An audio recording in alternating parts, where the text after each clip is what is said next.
Greetings, everyone. Hope you're staying well, finding your joy. I just celebrated my 60th birthday last week, and a friend of mine just got me this tripod with a light on top that holds my phone. So right now I'm feeling a little bit like Ava Gabor. But that's not what this video is about today. Today's video is about, again, houseplants and Leca. I kind of wanted to go a little bit into more detail on how to transition your houseplant from soil to Leca. So with that being said, let's get started. This is going to be for all you newbies out there because we were all new to this at one time. My first plant that I want to transition today is my rattlesnake prayer plant. She's doing really well in soil, but like I said, I wanted to transition her to Leca because all my other prayer plants are doing so awesome in Leca. I don't have any of the brown crispy leaves. I don't have any of the carrions on. They seem to like the Leca really well. So I wanted to go ahead and transfer her into Leca today and to show you how to do it. So with that being said, let's get started. So the first thing you need to do is you need to take your plant out of your pot and get all that dirt off of there. And I use my fingers to try to get most of the dirt off those roots. And then after that, after I get almost all that dirt off, or what I can with my fingers, I will take her over here to my faucet and I will rinse her really well under the faucet. You're trying to get all that dirt out of her roots. Now, I have found, since it's summertime, that if I take my plants out to my hose and use my hose, that works really, really well, and it doesn't clog my sink up. But for the sake of today's video, I'm going to go ahead and use my sink to show you. So, all right, I've got all her roots clean as much as possible. There's still a little bit of dirt left in there. But that is where flushing and showering is coming into being really important. And I'll get into that in just a moment. So she's all cleaned off here. So the materials that you need to transfer your houseplants to Leca are, of course, the Leca. And what I mean by Leca are these clay balls that there's one on my floor that you can get on Amazon. I haven't found these being sold in Lowe's or Menards yet, but they might start because they really are becoming quite popular. So you need the clay balls. You need what we call a catch pot, and that's basically the water reservoir. And then you need pots that have holes in them. Now these are orchid pots. They have holes all around. They got holes on the bottom. Here is another type of orchid pot that has holes all around, or they also are hydroponic pots.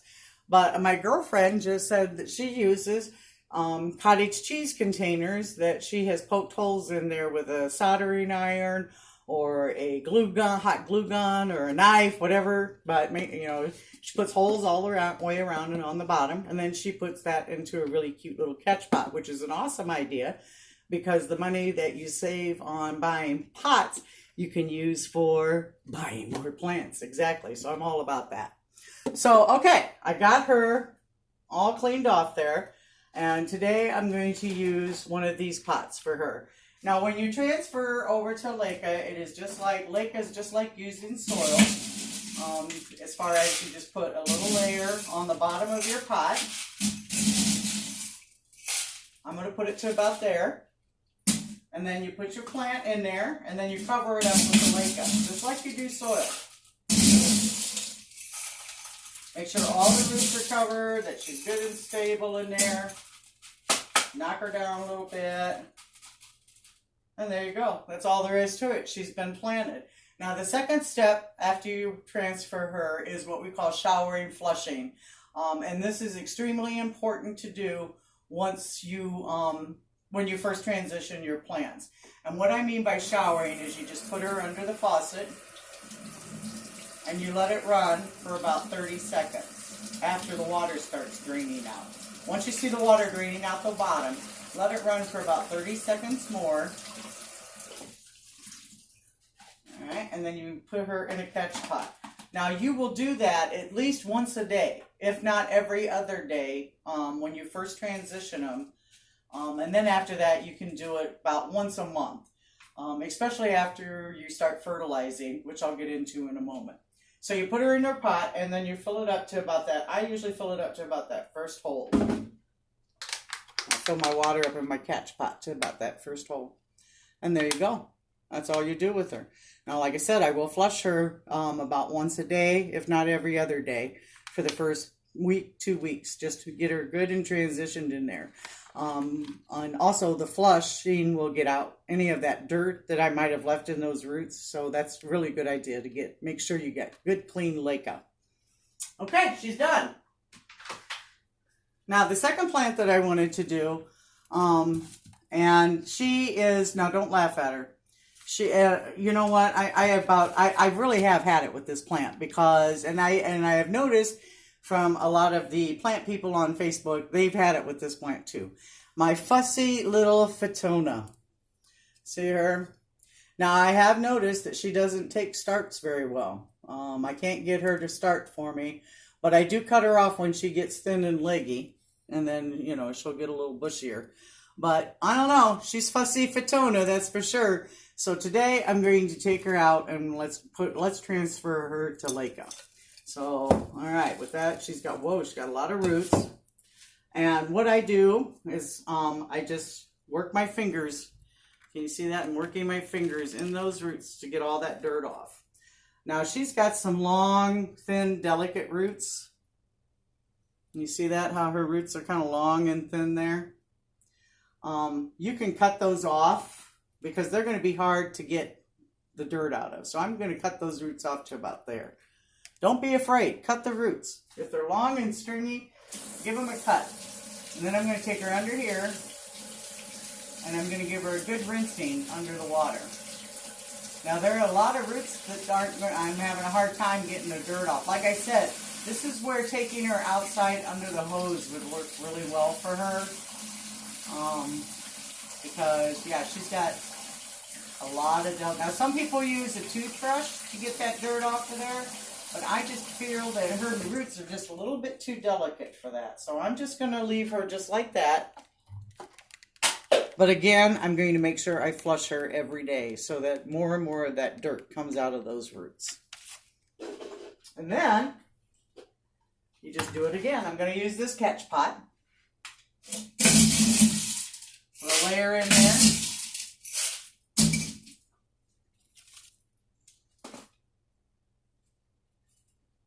Now, I'm going to lay her roots over that Leca. See how I got those roots? Just let me see if I can show you a little better.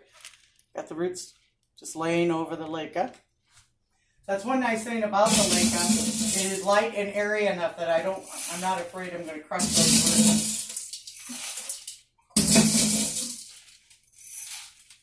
There you go. Tap her down a little bit. Make sure all her roots are covered. She's stable. Give her a flush.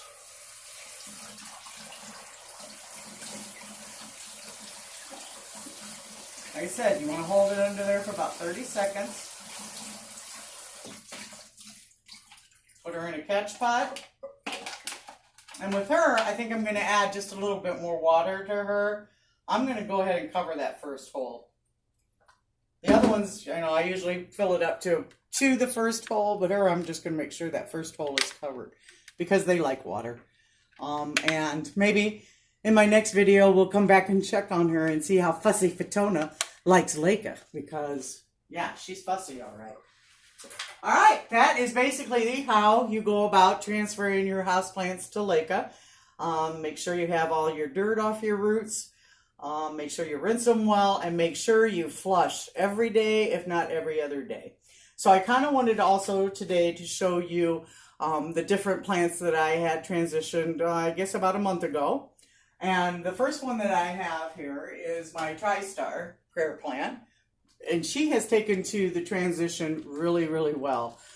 She's got new leaves. She's got 2 new leaves coming. She got great color. Again, after I transferred her, I diligently flushed her every day, if not every other day. Gave her a good flush. But she took to it well. She took to it really well. These begonias I just transferred a couple days ago, so they're looking a little sad. Don't worry about sad. Don't freak out. They're just transitioning. I mean, as long as you're flushing every day or every other day, they should be fine. Just don't, don't freak out. Don't freak out, because I could freak out on her. She's looking a little sad. Will I? No, because I noticed new leaves coming out. She's going to make it. Here's another one that I had transitioned. I got for my birthday. Another begonia. See how she's losing some leaves down there? Don't freak out. That's completely normal. You're going to lose some leaves. You're going to lose some roots. But, yeah, she's going to make it, though. She's doing really well. The other one that I had transitioned is my other prayer plant. I transitioned her about 2 weeks ago. Again, diligently flushed her, and she's doing really well. So I love the Leca, love the Leca.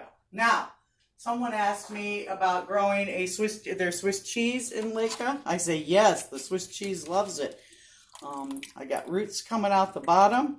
I explained in my last video, don't worry about these. If you want, you can cut them. But I've seen, pots growing hydroponically where the roots are like in the pot. And so, I mean, if they're too big, you can cut them off, but don't worry about it. Now, I do let her dry out. In other words, I let the reservoir of water completely dry out before I add more water. And I only add it up to that, like I said, that first notch there. So that is her. Now, the second plant that I have today is my beefsteak begonia. I had a conversation with a lady the other day, and she was asking about whether she could grow her beefsteak begonias in Leca. And I told her I didn't see why not, because I grow all my other ones. Now, I have started her in water, as you can see. She's got some really nice roots there. And I will transfer her to Leca. I'm not going to do it quite yet. I want those roots just to get a little bit more established before I do it. But she's really looking really pretty. I love the beefsteak begonias. I got this one from a garage sale. Now, she's a start from a mama plant. I got the mama plant from a garage sale. And I had read somewhere that the beefsteak begonia is extremely difficult to get at nurseries. The only way that you can get them is if you get a start from a friend. So I thought that was kind of cute. So I've been giving starts to all my friends. I do grow. I have a Christmas cactus here that I have started in Leca. Now notice that she's just in a vase, and I just keep water at the bottom. And I do have some root growth there. So as soon as she gets a little bigger, I'll go ahead and transfer her to one of my catch pots. So, all right. Now, the next thing I wanted to talk to you about, the most important thing, is when you do houseplants in Leca, it's really important anyways, but it's extremely important when you're doing them in Leca is to balance your pH. Get yourself a pH meter, test it, and I have a bottle of pH up, and then I have a bottle of pH down. Now, I noticed that with my water, I have to use more pH down than pH up. But that is very important. That's really more important, I think, than the nutrients. So let's go on to the nutrient part of growing houseplants in Leca. And when I say nutrient, it's the same thing. Fertilizer, nutrients. What you're doing is, since the plant isn't getting the nutrients from the soil anymore, it's growing in the Leca, you have to manually add your nutrients and your fertilizer into your Leca. And what I like to use is a product that's called Dynagrow. And this fertilizer is specifically made for plants that are grown hydroponically. So I don't have to worry about diluting it. I don't have to worry about, it's 1/4 of a teaspoon in a gallon of water, and away I go. Now, I don't fertilize, like I said, my plants when I first transition them. Some people use the Super Thrive. I don't like the Super Thrive just for the simple fact that it really smells bad. And when it's sitting in a catch pot like that, it really smells bad. So, but I do use it for all my plants in soil, and they love it. And I do use it for my plants in hydroponic, but I just make sure I get to that catch pot and dump it out real quick before it starts to stinking. But when I do fertilize my plants, I fertilize maybe once every other month, and I use this. And then I flush them, and then I use just regular water. Now, with my water, I am a lucky woman. My water conservation club or office offered a rain barrel class where it was $25. They taught you how to make the rain barrel, and then you were able to bring the rain barrel home. So that was like one of the most awesome things that I have done in a while. So I got to make my own rain barrel. So I've been using rainwater on all my plants. And if you can get a rain barrel, do it. So maybe contact your water conservation office and see if they might offer something like that. So basically, that's all I have today. I just kind of wanted to go over how I transition my plants from soil to Leca, and maybe to help you as well on your journey. And if you have any questions, please contact me. I'm here to help. And other than that, stay safe, stay well, and happy growing. And I'll see you next time. Bye-bye.